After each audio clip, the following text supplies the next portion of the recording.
আল্লাহ সুবহানাহু ওয়া তাআলার পক্ষ থেকে এই জমিনবাসীর জন্য, চাই মানুষ চাই পশু পাখি, জমিনের মাখলুকতের জন্য আল্লাহ সুবহানাহু ওয়া তাআলা আসমান থেকে প্রত্যেক বছর 2 লক্ষ বিপদ আপদ বালা মুসিবত নাজিল করেন একটা বছরে। এই 2 লক্ষ বিপদ আপদের মাঝে 1,20,000 বিপদ নাজিল হয় এই সফর মাসে। বলুন না নাউজুবিল্লাহ, আর সকলে বলুন নাউজুবিল্লাহ। 1,20,000 বিপদ এই সফর মাসে নাজিল হয়। এ কারণে এই সফর মাসের ব্যাপারে অনেক উলামায়ে কেরামগণ বলেছেন, প্রয়োজন ছাড়া তুমি কোথাও সফর করবে না, সফর মাসে সফর করবে না। এটা হলো সফর সিন দিয়া, আর সফর করবে না এটা হলো না, ওইটা আগেরটা হলো সোয়াদ দিয়া, আর পরেরটা সফর করবে না এটা হলো সিন দিয়া, মানে হলো ভ্রমণ করবে না। মানুষ বিভিন্ন জায়গায় ওই কক্সবাজার এখানে সেখানে ঘুরতে যায় না, এই মাসের মাঝে অযথা বিনা প্রয়োজনে যেন ঘর থেকে বের না হয়, কারণ ঘর থেকে বাহিরে বের হলেই কোনো না কোনো বিপদে পেয়ে যেতে পারে। বর্তমান পৃথিবীতে বিপদ আছে কি নাই? অনেক বিপদ, প্রত্যেকটা জায়গায় জায়গায় বিপদ। মুসলমানদের আরো বড় বেশি বিপদ, ঠিক কিনা বলেন? মুসলমানদের বিপদ, মুসলিম উম্মার বেশি বিপদ। কেন? তার কারণও আছে, হাদিসে আসবে, আলোচনা আসবে ইনশাআল্লাহ। এখন তাহলে এই মাসে আমরা প্রয়োজন ছাড়া কোনো ভারী কোনো ঝুঁকিপূর্ণ কোনো কাজের দিকে আমরা অগ্রসর হব না। আমরা বিনা প্রয়োজনে আমরা ঘর থেকে বাহিরে বের হব না, প্রয়োজনে বাহিরে বের হব, প্রয়োজন সেরে আবার ঘরে চলে আসবো, ঠিক কিনা বলেন? এখন এই মাসের বিপদ থেকে বাঁচার জন্য একটা দোয়া এখানে উপস্থাপন করা হয়েছে, যে এই দোয়াটা বেশি বেশি যদি কোনো মানুষ পড়ে তাহলে আল্লাহ সুবহানাহু ওয়া তাআলা তাদেরকে দয়া করবেন। এখন দোয়াটা তো অনেক বড় দোয়া, আমি একবার পড়ি, খেয়াল করে শুনবেন এখানে যারা উপস্থিত আছেন, এবং আমরা মনে মনে খেয়াল করব আমরা শুনতেছি, এই শোনার ওসিলায় আল্লাহ সুবহানাহু ওয়া তাআলা যেন গোটা পৃথিবীর মুসলিম উম্মার বিপদ বালা মুসিবত দূর করে দেন, বলুন আমিন। বন্ধুরা আমার, দোয়াটা খেয়াল করে শোনেন। বিসমিল্লাহির রহমানির রহিম। আউযু বিল্লাহি মিন হাযাজ জামানি ওয়াস্তাঈযুহু মিন শুরুরিল আজমান ওয়া আউযু বিকা বিজালালি ওয়াজহিকা ওয়া কামালি কুদসিকা আন তাহরিসনি মিন মুফসিদিস সানাহ ওয়াকিনি মিন শাররি মা কদাইতা ফিহা ওয়া আকরিমনি ওয়াখতিমহু বিসসালামাতি ওয়াস সাআদা লি আহলি ওয়া আউলিয়াই ও আকরিবাই ও জামিই উম্মতি মুহাম্মাদিন সাল্লাল্লাহু আলাইহি ওয়াসাল্লাম। সকলে বলুন আমিন। এই দোয়াটা বেশি বেশি পড়ার জন্য বলছেন। আরও ছোট ছোট দোয়া আছে, সামনে আলোচনায় আসবে। এখন আমরা বুঝতে পারলাম যে এই মাসটা হলো বিপদ আপদের মাস। এই কিতাবের মাঝে কয়েকটা দৃষ্টান্ত উপস্থাপন করা হয়েছে, কি কি বিপদগুলো হয়েছিল। 1 নম্বরে যেটা উপস্থাপন করা হয়েছে সেটা হলো আমাদের সকলের বাবা হযরত আদম আলাইহিস সালাতু ওয়াস সালাম, তার বাড়ি ছিল জান্নাতে। আমরা সবাই জানি না? আমাদের মা হাওয়া আলাইহিস সালাতু ওয়াস সালাম এবং আমাদের বাবা আদম আলাইহিস সালাতু ওয়াস সালামের বাড়ি কই ছিল? জান্নাতে। এখন এই জান্নাতে আল্লাহ সুবহানাহু ওয়া তাআলা সৃষ্টি করার পরে আল্লাহ তাআলা বলছিলেন যে আদম, এখানে তুমি থাকো, খাও, যা ইচ্ছা তাই করো, তবে ওয়ালা তাকরাবা হাযিহিস শাজারা, ওই গাছটার ধারে কাছেও যেও না। এখন আদম আলাইহিস সালাম ওই তাকে নিষেধ করছেন যে এই গাছের ফল খাবে না, এই গাছের ধারে কাছেও যাবে না, কিন্তু শয়তানে ধীরে ধীরে ধীরে ধীরে নৈকট্য হাসিল করে আদম আলাইহিস সালামকে এই ফল খাওয়িয়েছে, ভক্ষণ করিয়েছে। তখন আল্লাহ সুবহানাহু ওয়া তাআলা যখন এটা দেখলেন, তখন আদম এবং হাওয়া আলাইহিস সালামকে জমিনে নামিয়ে দিয়েছিলেন। জমিনে নামিয়ে দেওয়ার সময়টা ছিল এই সফর মাস। কোন মাস? আচ্ছা বলুন, আপনার আমার বাবা আদম আলাইহিস সালাম এবং হাওয়া আলাইহিস সালাম জান্নাতে যেই সুখ শান্তিতে ছিলেন, ওখান থেকে পৃথিবীতে আসার পরে তারা কি শান্তিতে ছিলেন না কষ্টে ছিলেন? সীমাহীন কষ্ট। তাফসিরের মাঝে এসছে আদম আলাইহিস সালাম ওখান থেকে পৃথিবীতে আসার পরে 300 বছর লাগাতার বিরামহীনভাবে কান্না করেছেন। এই 300 বছরে আদম আলাইহিস সালাম আকাশের দিকে মুখ তুলে তাকান নাই লজ্জায়। আমার আল্লাহ নিষেধ করেছেন, তারপরেও আমি সেটা খেয়েছি, আমি কিভাবে আবার সে আল্লাহ তাআলার দিকে তাকাবো? বলুন না সুবহানাল্লাহ। 300 বছর কান্না করেছেন। তো এই কান্নার টাইমটা, এই সময়টা অনেক কষ্টের ছিল, অনেক কষ্টের। তো এই কষ্টটা আমাদের বাবার উপরে নাজিল হয়েছিল এই সফর মাসে। যারা এই জমিনে আদমের সন্তান, তাদের উপরেও এই মাসে কিছু না কিছু বিপদ আসতেই পারে।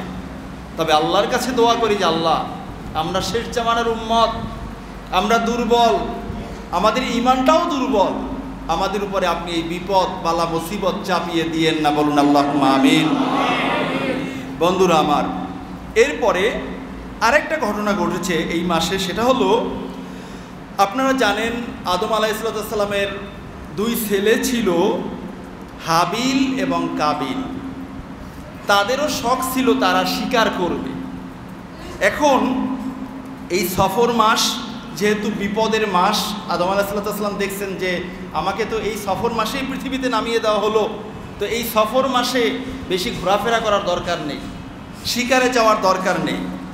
আদম আলাইহিস সালাম বারবার নিষেধ করলেন যে না, আমার ছেলেরা হাবিল এবং কাবিল, তোমরা এই মাসে শিকারে যেও না, এই সময় তোমরা বাহিরে বের হয়েও না।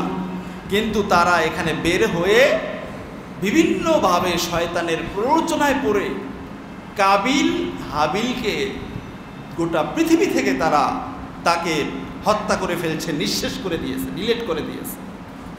বাঁচার অধিকারটা পর্যন্ত দেয় নাই। শয়তানে বুদ্ধি শিখাই দিয়েছে কেমনে মারতে হইব, কিভাবে আচরণ করলে হাবিল মারা যাবে, শয়তানে শিখাই দিয়েছে। এখন যখন আদম আলাইহিস সালাম জানতে পারলেন যে হাবিল এবং কাবিলকে আমি এই সময় সফরে যেতে না করলাম, শিকারে যেতে না করলাম, তারপরেও গিয়ে আমার কলিজার টুকরা হাবিলকে কাবিল হত্যা করে ফেলছে, তখন আদম আলাইহিস সালাম মারাত্মক কষ্ট পেয়েছেন যে আমি নিষেধ করলাম বারবার, তারপরেও শুনল না, তারপরেও নিষেধাজ্ঞা মানল না, চলেই গেল। এই কারণে আদম আলাইহিস সালাম অনেক কান্না করেছেন। কারণ হাবিল ছিল অনেক ভদ্র, অনেক দেখতে অনেক সুন্দর। হাবিলের জন্য আদম আলাইহিস সালামের অনেক মায়া ছিল। তো এই কান্না যখন করতেছেন, এই মুহূর্তে আল্লাহ তাআলার পক্ষ থেকে জিবরাইল আলাইহিস সালাম এসে উপস্থিত। বলুন না সুবহানাল্লাহ। এসে বলতেছেন, আল্লাহর পয়গাম্বার, আপনি কান্না করছেন, কাবিল হাবিলকে হত্যা করেছে, আল্লাহ সুবহানাহু ওয়া তাআলার পক্ষ থেকে আপনাকে জানানো হয়েছে, আপনাকে বলতে বলা হয়েছে যে কিয়ামত পর্যন্ত পৃথিবীতে যারা ভালো মানুষ থাকবে, যারা নেককার থাকবে, পরহেজগার থাকবে, মুত্তাকি হবে, তারা সবাই আপনার এই হাবিলের এই বংশ পরাক্রমণিত হবে। বলুন সুবহানাল্লাহ। এই ধারাবাহিকতায় তারা আসবে। আর পৃথিবীতে যারা মুশরিক হবে, কাফের হবে, মুনাফিক হবে, জালেম হবে, এই সমস্ত জালেমরা সব কাবিলের বংশ থেকে আসবে। বলুন নাউযুবিল্লাহ। তাহলে বুঝতে পারলাম আজকেরও যারা আমাদের দেশ সহ সারা পৃথিবীতে খুন খারাপি করছে, যারা সভ্যতার দোহাই দিয়ে অসভ্য কাজ করছে, তারা সবাই এই কাবিলের বংশধর। ঠিক কিনা বলে? এই মাসে নূহ আলাইহিস সালামের সেই মহাপ্লাবন শুরু হয়েছিল। বড় বিপদ না ছোট বিপদ? অনেক বড় বিপদ, গোটা পৃথিবীব্যাপী বিপদ। অনেক ঐতিহাসিকগণ বলছেন যে এটা গোটা পৃথিবীব্যাপী ছিল, অনেকে আবার বলছেন না, নির্ধারিত জায়গায় ছিল, এটা সব জায়গায় ছিল না। যাই হোক, ইতিহাসে একটা কথা পাওয়া যায়, নূহ আলাইহিস সালামের একটা লকব হলো সানিয়ে আদম, পৃথিবীতে দ্বিতীয় আদম। এক আদম ছিলেন আমাদের বাবা আদম আলাইহিস সালাম, পৃথিবীতে কোনো মানুষ ছিলেন না, উনিই ছিলেন সর্বপ্রথম মানুষ। ঠিক কিনা বলেন? ইতিহাসে যেহেতু সানিয়া আদম বলা হয়েছে নূহ আলাইহিস সালামকে এই প্লাবনের দিকে ইশারা করে, তাহলে বোঝা যায় হলেও হতে পারে গোটা পৃথিবীব্যাপী এই বন্যা ছিল, আর কোথাও কোনো মানুষ কীট পতঙ্গ কিচ্ছু ছিল না, শুধু নূহ আলাইহিস সালামের সাথে যারা ছিলেন তারাই পৃথিবীতে ছিলেন। এই কারণে সানিয়া আদম বলা হয়, ঠিক কিনা বলেন? ইতিহাসের দিকে তাকালে এটা মনে হয়। যাই হোক, এই বিপদ এই সময় হয়েছিল। আমাদের মুসলিম জাতির পিতা সাইয়্যিদিনা হযরত ইব্রাহিম খলিলুল্লাহ আলাইহিস সালাতু ওয়াস সালাম, ওনাকে যে নমরুদ আগুনে ফেলেছিল, এই সময়টাও ছিল এই সফর মাস। হযরত ইব্রাহিম আলাইহিস সালামের উপরে বিশাল পরীক্ষা নেমে এসেছিল। সুতরাং আজও যারা জমিনে ইব্রাহিমের সন্তান, তাদের উপরে কিছু পরীক্ষা আসলেও আসতে পারে, ঠিক কিনা বলে? বন্ধুরা আমার, হযরত দাউদ আলাইহিস সালামের যে বিপদ এসেছিল তাও এই মাসে এসেছিল। এমনকি হযরত ইউনুস আলাইহিস সালামকে যে মাছে খেয়ে ফেলছিল, তাও এই সফর মাসে খেয়েছিল। তাহলে এত নবীর উপরে সর্বশেষ নবী, আমাদের নবী, আখিরি নবী, সকল নবীদের নবী, রহমাতুল লিল আলামিন, তিনিও অসুস্থ হয়েছিলেন এই সফর মাসেই। এবং এই অসুস্থতা নিয়েই, এই অসুস্থতার দ্বারাই তিনি আল্লাহ রাব্বুল আলামিনের সাথে দেখা করেছেন। বলুন না সুবহানাল্লাহ। এই অসুস্থতাই আল্লাহ রাসূল ইন্তেকাল করেছেন। কিছুটা সুস্থ হয়েছিল, ওই যে আখিরি চাহার সোমবার, সফর মাসের শেষ বুধবার আলোচনা করছি না পিছনে, ওই সময় একটু সুস্থ হয়েছিলেন।